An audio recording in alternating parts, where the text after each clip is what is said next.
Oh, tama. Okay, stand corrected. Lateral may balik caninus medius, the first part,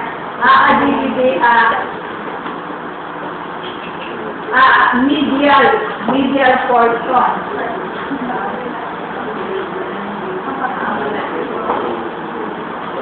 So lateral and third part will be lateral, you have the caninus here, lateral adenoid and third part. So and first part na medial na yan. So I stand corrected kanina.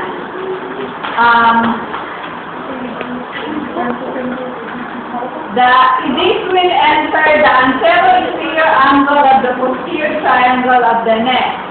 And this will be enclosed by the axillary sheath together with the brachial plexus. Now, you have also the subclavian vein, which comes from the axillary vein. This will terminate to join the internal jugular vein to drain into your brachiocephalic vein. So the pituitary will come from your external jugular vein, which has been joined also by your anterior jugular vein, the transverse cervical vein, and the suprascapular vein.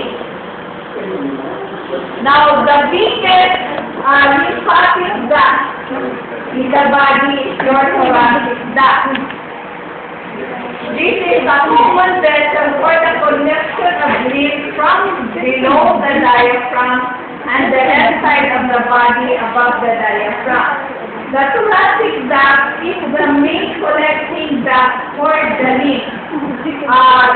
By its hernia, diaphragm below, the lymph coming from the lower extremities, from the genital area, will drain in will